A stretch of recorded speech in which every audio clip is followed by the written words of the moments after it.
All right, brother, in this video, I'm going to explain to you some deeper understanding of what is meditation and how our mind works, actually, okay?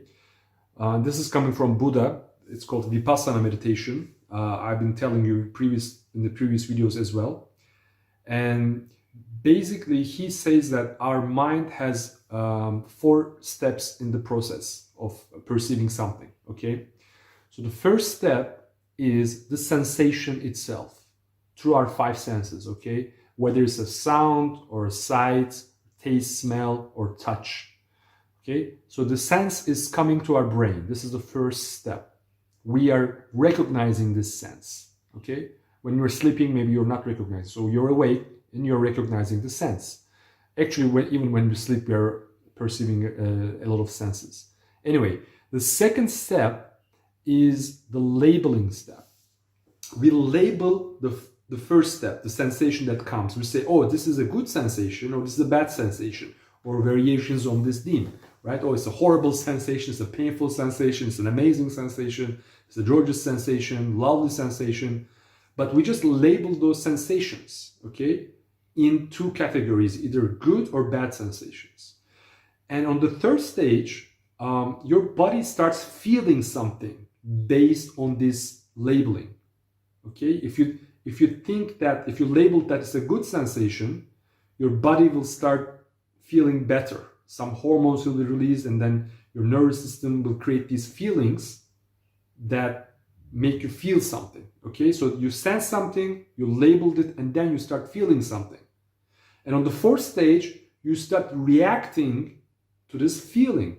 So what's the feeling? For example, okay, you looked at a girl, the sight, the information came to you, you interpret it as she's a cute girl, you start feeling butterflies in your guts, okay? And then you start reacting to this butterfly feeling. Is that a clear example? So here's the thing, don't react so much. So this is the golden rule of Vipassana meditation, the meditation of Buddha, which led him to enlightenment, because we do it into everything, right? In everything with life. Somebody says us something and we label it something negative. In fact, that person wasn't saying something negative, but we interpreted it as something bad, and then we start feeling this anger and we react to the person and it turns into a fight, and then I kill her or him and I find myself in jail, right? Like a scenario which is not too unrealistic, right? It happens to people. So this is the way we create negativities in our life, okay?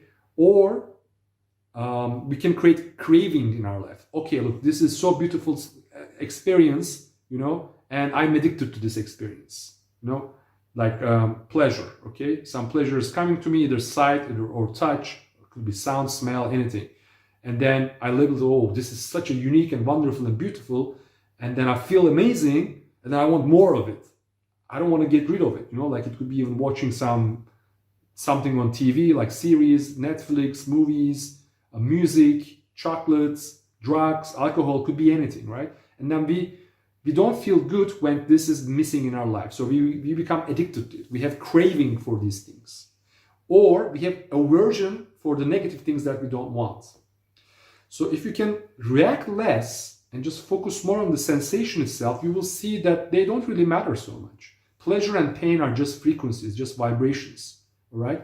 So the meditation itself is teaching you to focus on the first step, increase the activity of the first step, make it empowered, and make the 4th step disempowered. React less and less. So awareness and equanimity are like 2 wings of the bird. It's great that you're aware of something, but if you react to it, it won't help you. So become aware and become equanimous. Don't react to it, or react as minimum as you can. All right, so this non-reactiveness will help you to clean that habit of thinking and perceiving. Right? Does it make sense? I hope it does. And by practice, of course, it will be much more clear. So go back to the previous videos, one with the breath awareness, the other one with the sensation awareness, and you can practice them more. You can go to a course or retreat of these meditations. It can even be even more helpful. But this is the basic idea. All right.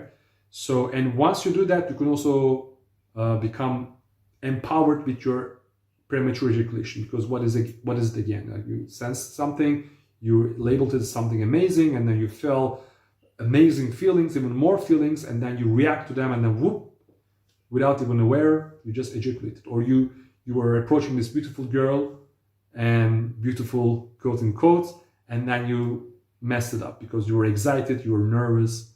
So another trick that can help you with that is, for example, oh, you think this girl, this lady is amazingly beautiful. Yeah, most probably she has amazingly beautiful aspects to her.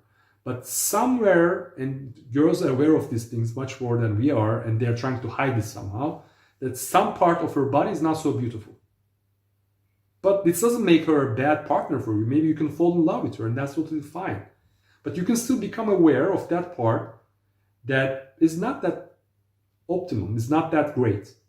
And you can still love her with that big nose or ugly chin or whatever it is. You know, like you can still love this girl because she has amazing qualities, amazing personality, amazing sex, voice, whatever. You know, like of course you will enjoy your life. I'm not trying to make your life just become a boring cucumber, right? Just sit in the corner, do nothing. Of course, live the life fully, take risks, burn yourself. It's okay, but do it more with more awareness. And this method will help you very much. So stay with the sensations, okay? Stay with the senses. The sight is coming to you, okay, as it is. Don't label it. This is 9 out of 10, or this is 8 of... Just throw that into the garbage, okay? It doesn't really matter. You're feeling something, when you touch her, when you are inside of her, it's okay, it's sensations. Of course, this is again too easy to say and difficult to apply, but by practice, it can become into reality.